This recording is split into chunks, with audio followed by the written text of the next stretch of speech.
ईद के बाद प्रॉपर्टी के क्या हालात होंगे। मैं हूं इंतखाब सूरी और आप देख रहे हैं हमारा चैनल प्रॉपर्टी अपडेट्स। दोस्तों, प्रॉपर्टी कुछ अरसे से आप देख रहे हैं जिन हालात का शिकार है प्रॉपर्टी, क्या पूरे मुल्क में जो भी मसाइल चल रहे हैं इस वक्त लोगों के साथ, जो भी मामलात हैं आप देख रहे हैं इस वक्त, ज़ाहिर के प्रॉपर्टी भी उससे रिलेट करती है। और प्रॉपर्टी पिछले जब से, यानी ख़ास तौर पे आप उस वक्त से देखें जब सिंध के अंदर सैलाब आया था, अचानक एक सिनेरियो चेंज हुआ और प्रॉपर्टी बिल्कुल ठहर गई, रुक गई। कोई प्रॉपर्टी में ख़रीद व फ़रोख्त तकरीबन नहीं हो रही है और प्रॉपर्टी में जो नए नए प्रोजेक्ट बन रहे थे वो भी बिल्कुल रुके हुए हैं। कई जगहों पे प्रॉपर्टी की वैल्यू नीचे आई है और ख़ास तौर पे जो बहरिया टाउन जो बड़ी उसकी प्राइस कहाँ तक पहुँच गई थी, लेकिन वो भी आज बहुत नीचे है। और मैंने ये भी आपसे कहा था कि बहरिया में काम करने वाले तो आपको ये दिलासे देते रहेंगे कि बस ये बाइंग टाइम है, बस बाइंग टाइम है, अभी प्रॉपर्टी ऊपर जाएगी ऊपर जाएगी। लेकिन मैंने आपसे कहा था 2-3-4 महीने पहले मैं वीडियो बनाई थी कि बहरिया की प्रॉपर्टी मज़ीद अभी नीचे आएगी। और इसी तरह DHA कई जगहों पर डिफेंस जैसे इलाकों में भी प्रॉपर्टी जो है नीचे आई है। नए जो प्रोजेक्ट बने ज़ाहिर है कि वो बायर नहीं है, अब किसी कीमत का तयन भी नहीं कर सकते। लेकिन साथ साथ जो है ये भी है कि जहाँ आबादी है वहाँ प्रॉपर्टी की वैल्यू बढ़ी भी है। और वजह क्या है कि दरअसल लोगों की डिमांड तो है ना, इतनी बड़ी तादाद कराची में लोगों की 3 करोड़ से ज़ायद की आबादी है, तो ज़ाहिर है कि उनके मकान तो चंद लोगों के पास कह सकते हैं, 1 करोड़ लोगों के पास भी मकान नहीं है, रिहाइश नहीं है, तो इस लिहाज से डिमांड तो है ही। लिहाजा जो रिहायशी इलाके हैं वहाँ पे प्रॉपर्टी की वैल्यू या तो रुकी हुई है या थोड़ी बहुत आगे बढ़ी है। अलबत्ता पोर्शंस का रुझान बढ़ने की वजह से जो पोर्शंस हैं उसमें उसकी वैल्यू बढ़ी है। मुझे याद है कि 12 नंबर में फेडरल एरिया में अभी मैं देख रहा था, वहाँ हमारी स्टेट भी है, शादाब स्टेट के नाम से आप जानते होंगे, कि मालूम चला एक 12 नंबर में 3 पोर्शन बनाए गए। तो 3 पोर्शन जो है बनाए गए, एक पोर्शन जो है ना 1.25 करोड़ का था, देखते देखते वो 1.5 करोड़ का हुआ और देखते देखते 2.25 करोड़ का चला गया। अब इस वक्त वो जो है 2.25 करोड़ फी के हिसाब से वो जो है ना, बल्कि जो नए हैं वो 2-2 करोड़ का भी पोर्शन मांग रहे हैं। यानी कहाँ देखा जाए तो 3 करोड़ 3.5 करोड़ के जो है 200 गज का मकान मिल जाता था और या प्लॉट मिल जाता था, उसके पर लोग बना लें। लिहाजा जहाँ पे वो है कहना चाहिए, यानी ये कि पोर्शंस हैं, वो वहाँ की मार्केट बढ़ी है। फेडरल एरिया है, नौताज़ाबाद है, लियाकताबाद है, इन जगहों पे बहुत ज़्यादा आग लगी है। बल्कि पूरे डिस्ट्रिक्ट सेंटर में आप कह लें कि इस तरह की बहुत ज़्यादा पोर्शन बनाने की वजह से, और बहुत से इलाके पाक कराची में जहाँ पे पोर्शन की वजह से वहाँ की वैल्यूज़ बढ़ी है।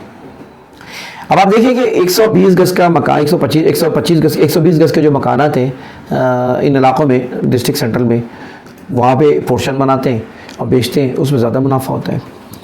तो लिहाजा इसीलिए उनकी वैल्यूज़ बनिस्बत उसके कि 400 गज के और 600 गज के मकानात, 1000 गज के मकानात, उसमें वो रेशो नहीं बढ़ा, क्योंकि ज़ाहिर है कमर्शियल लिहाज से, कमर्शियल पॉइंट ऑफ व्यू से वो जो है, अच्छा होता ही है कि ज़ाहिर है कि 400 गज 600 गज या 400 गज के ऊपर जो मकानात हैं उसके ऊपर पोर्शन नहीं बना सकते, यानी ये ग्राउंड +1 बन सकता है, नक्शा उससे ऊपर पास नहीं होगा।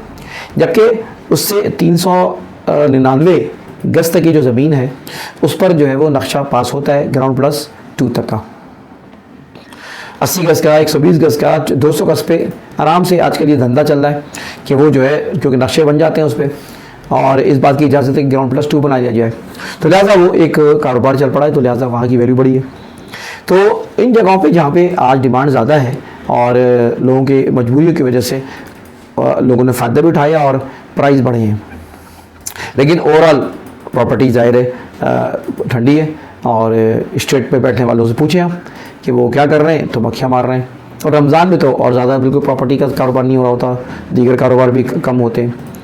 तो लिहाजा इस लिहाज से प्रॉपर्टी जो है पिछले दौर में वो ज़वाल का शिकार रही है और रुकी भी है या ठहराव का शिकार है, मुंजमद है।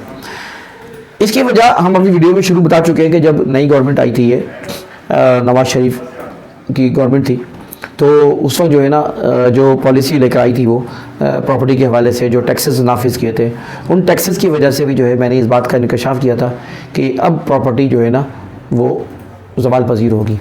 वो टैक्सेस जो लगाए गए थे दरअसल इन्वेस्टर्स के को मतलब करने के लिए, इन्वेस्टमेंट को, जो इन्वेस्टर्स थे वो इंडस्ट्री छोड़ के दूसरी जगह छोड़ के पैसा यहाँ लगा रहे थे, लिहाजा उसके लिहाज से पॉलिसी लाई गई थी और सख्त किस्म की पॉलिसी थी, जिसके बाद मैंने इस बात का इम्कान किया था कि अब इन्वेस्टर यहाँ से मूव करेगा, यहाँ इन्वेस्टमेंट नहीं करेगा उसको, क्योंकि वो फ़वाइद नज़र नहीं आएंगे, लिहाजा प्रॉपर्टी नेचुरली उस पर असरात पड़ेंगे। तो एक वजह ये भी है। फिर दूसरी वजह ये कि जो मुल्की हालात चल रहे हैं, लोगों के पास खाने पीने के पैसे नहीं है, लोगों का घर गुजार करने के पैसे नहीं है, लोग खौफ का शिकार हैं कि आगे आने वाला वक्त कैसा है, लोग परेशान हैं कि अब जो है ना होगा क्या।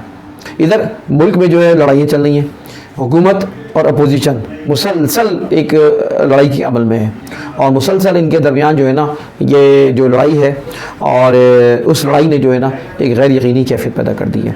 इसकी वजह से बहुत ज़्यादा नुकसान हुआ है। पॉलिसीज़ रही गवर्नमेंट की, पिछली भी गवर्नमेंट की पॉलिसी रही है, जो भी मालियाती इदारों को सर पर बैठाना और कर्ज़े लेना और मालियाती इदारों के असल में बात यह है कि अब खेल है सारा सरमाएदारों का, एक अलग ये मौजू है, लेकिन ये अब दुनिया है सरमाएदारों की। जो सरमाएदार हैं वो अपने आप को बढ़ा रहे हैं और जो आम तबका है, गरीब तबका है, वो सुकड़ रहा है। और इस्लाम का जो फ़लसफ़ा है वो उसके बरक्स है, जबकि दौलतमंदों का जो निज़ाम है, मालियाती इदारों का निज़ाम है, इसका उलट है। वो अपने फ़वाद देखते हैं, अपने मफादात देखते हैं। तो ये कहानी यहाँ पर भी चल रही है पाकिस्तान में भी, जिसका शिकार हम और आप हैं। तो लिहाजा इस लड़ाई की वजह से, इस पॉलिसीज़ की, इन तमाम पॉलिसीज़ की वजह से ज़ाहिर हालात पर असर पड़ा है और लोगों के अंदर अब सकत नहीं है कि वो प्रॉपर्टी में इन्वेस्टमेंट कर सकें और प्रॉपर्टी ख़रीद सकें। लिहाजा ये असरात अभी रहेंगे। अब ईद के बाद की बात अगर मैं करूँ तो ईद के बाद की अगर देखा जाए तो ईद के बाद बहरहाल थोड़े से फ़र्क पड़ेगा। एक तो रमज़ान में गैप आया है, रमज़ान के बाद कारोबार खुलता है, रमज़ान के बाद लोग एक्टिविटी करते हैं। फिर रमज़ान के बाद ये भी है कि प्रोजेक्ट भी जो रुके हुए हैं वो इंतज़ार कर रहे थे कि वो इसके बाद इंतखाब, इसके बाद क्या नाम है, ईद के बाद जो है ना प्रोजेक्ट लेकर आएंगे। और मेरे इल्म में बास प्रोजेक्ट हैं जो कि आ रहे हैं और वो इस बात का इंतज़ार कर रहे थे कि रमज़ान हो या रमज़ान ख़त्म हो तो उसके बाद फ़ौरन ये प्रोजेक्ट लेकर आएंगे। तो कुछ प्रोजेक्ट तो रमज़ान में ही आ रहे हैं और कुछ प्रोजेक्ट जो है नए वो रमज़ान के बाद, ईद के बाद आएंगे। तो जब ये ज़ाहिर है कि एडवर्टीज़मेंट होती है, मार्केटिंग होती है, एक मोटिवेशन डेवलप होता है, लोग कॉल्स कर रहे होते हैं, ठीक है ना, सेल्स वाले कॉल कर रहे होते हैं, सोशल मीडिया भर रहा होता है, मोटिवेशन पैदा होती है, एक रुझान पैदा होने लगता है। तो इससे थोड़ा बहुत फ़र्क पड़ेगा प्रॉपर्टी पे और नई उम्मीदें पैदा होंगी। लेकिन बहुत ज़्यादा कुछ उम्मीदें नहीं है, लेकिन कुछ ना कुछ काम चलेगा। जेन्युइन जो बायर है और जेन्युइन जो सेलर हैं वो तो रहेंगे ज़ाहिर है, उसकी वजह से एक नॉर्मल प्रॉपर्टी जो है वो चलती रहेगी और हालात जो है कुछ ना कुछ इस तरह के प्रॉपर्टी में इस तरह के रुझान बेहतर देखने जाएंगे, क्योंकि वो भी इंतज़ार इस बात का कर रहे थे रमज़ान ख़त्म हो तो ईद ख़त्म हो तो ईद के बाद फिर ये अपनी एक्टिविटी शुरू करें। बाकी ये कि हालात कब सही होंगे वो ज़ाहिर है कि इलेक्शन पे डिपेंड करता है। अब जो आम इंतखाबात जब तक नहीं हो जाते उससे पहले जो है ये कहना मुमकिन नहीं है कि प्रॉपर्टी के हालात बहुत अच्छे होंगे। जब नई गवर्नमेंट बनेगी, नई पॉलिसीज़ आएंगी 5 साल के लिए, तो उसी लिहाज से फिर ये कि प्रॉपर्टी जो है ग्रो करेगी। बाकी ये बात है कि काम करने वालों के लिए ज़ाहिर है कि मेहनत तो करनी पड़ती है। हालात बाज़ तजज़ियाकार ये भी कह रहे हैं कि अभी कुछ और जो ज़ाहिर है कि फ़ंड्स आए हैं पाकिस्तान में, उन फ़ंड्स के आने की वजह से भी ज़ाहिर है कुछ रुपए में बेहतरी आएगी, या ये कि मामला जो रुकेगा शायद, जो कि डॉलर्स के जो बढ़े जा रहे थे वो उसमें कुछ ठहराव आएगा। एक और बात ये है कि इस वक्त मैं समझता हूँ कि इस वक्त जो है ना एक अमेरिका और चीन की लड़ाई है बेसिकली। इस चीन की ज़ाहिर आप जानते होंगे कि वो पाकिस्तान, ईरान, सऊदी अरब और पूरे यूरोप तक वो एक ख्वाह है चीन के अपने कारोबार के ज़रिए, एक अमन के ज़रिए वो कारोबार को बढ़ाए और इस पूरी पट्टी को जो है वो इन्वॉल्व करें। आपने देखा होगा कि एक और अच्छा साइन ये है कि एक अरसे दराज के बाद जो है ना सऊदी अरब और ईरान के ताल्लुक़ात कुछ बेहतरी की तरफ बेहतर हो रहे हैं और उनके वज़राए ख़ारजा का मिलना और एक दूसरे से रब्ते करना ये एक अच्छा साइन है। ज़ाहिर मुस्लिम कंट्रीज़ है और इन मुस्लिम कंट्रीज़ की लड़ाई की वजह से ही दूसरों ने फ़ायदा उठाया है। और इसी लड़ाई की वजह से आज जो है मुसलमान जो है वो पीछे हैं। और ये लड़ाई ख़त्म हो जाए, एक हो जाए मुसलमान, तो तरक्की करेंगे। तो मैं क्या ही ना चाह रहा था कि जो चाइना है वो अपनी जो है वो पेशरफ्त और अपनी जो है ना वो कोशिशें वो कर रहा है और आगे बढ़ रहा है, और उसकी कोशिश ये है कि इस पूरे ख़त्ते को जो है ना यकसा करके ज़ाहिर है इसको ग्रो किया जाए। और उसके मुकाबले में अमेरिका वो ये नहीं चाहता, लेकिन ये बहरहाल एक कोशिश जारी है। तो चीन की इन तमाम एक्टिविटीज़ से भी इस खत्ते पे असर पड़ेगा, और ज़ाहिर है कि वो जब असर पड़ेगा तो फिर प्रॉपर्टी भी असर पड़ेगा, बेहतरी होगी।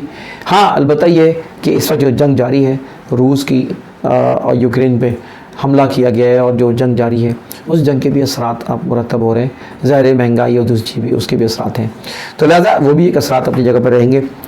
लेकिन फिर मैं वही बात कहूँ कि लोग कहते हैं कि यार इस वक्त पैसा कहाँ लगाएं, तो फिर मैं वही बात कहूँगा कि प्रॉपर्टी जो है ना वो कभी नुकसान नहीं देती।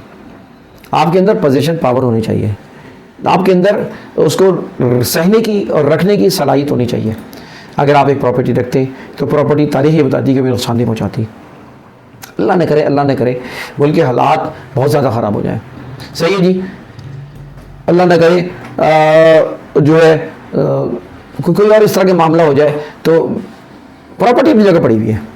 जो आपने इन्वेस्टमेंट की प्रॉपर्टी प्लॉट वो अपनी जगह पड़ा हुआ है, साल 2 साल 4 साल 5 साल 10 साल 15 साल वक्त आने पर किसी न किसी वक्त वो अपनी जगह पे मौजूद ही नहीं रहेगी, बल्कि वो ग्रो करेगी। तो लिहाजा प्रॉपर्टी जो है आपको किसी हाल में भी नुकसान नहीं पहुंचाती। आज भी मैं कहता हूँ कि प्रॉपर्टी की इन्वेस्टमेंट जो है ना वो ज़ाया नहीं होती है। हाँ, अलबत्ता ये कि प्रॉपर्टी की आपकी इन्वेस्टमेंट जो है ना दानिशमंदी के साथ और सही फ़ैसला होना चाहिए, तो आपको कभी इंशाल्लाह नुकसान नहीं पहुँचाएगी। खैर, दुआ है हमारी कि अल्लाह ताला जो है पाकिस्तान को तरक्की दे, पाकिस्तान को मजबूत करे और यहाँ के माशी हालात बेहतर हों, यहाँ के पॉलिटिकल हालात बेहतर हों, सियासी हालात बेहतर हों, यहाँ पर जो है ना अच्छे लोग मुंतखब हों, और जो इस्लाम और पाकिस्तान से मोहब्बत करते हैं उन लोगों को अल्लाह ताला इस शहर में और इस पाकिस्तान में आने की तौफीक अता फरमाए। रमज़ान है, रमज़ान में ख़ास तौर पर दुआ करनी चाहिए, इस मुल्क के लिए भी, अपने लिए भी, दूसरों के लिए भी। और सदक़ात और ज़कात इसकी तरफ भी हमें रुझान करना चाहिए कि इस वक्त जो है ना बहुत बड़ी तादाद में लोग जो है ना वो इस बात के मुतलाशी हैं, इस बात के मुंतज़िर हैं कि आपकी मदद उन तक पहुँचे। इजाज़त दीजिए, इंतखाब सूरी को वीडियो को लाइक करें, कमेंट करें, शेयर करें और चैनल को सब्सक्राइब करना ना भूलें। अल्लाह हाफ़िज़।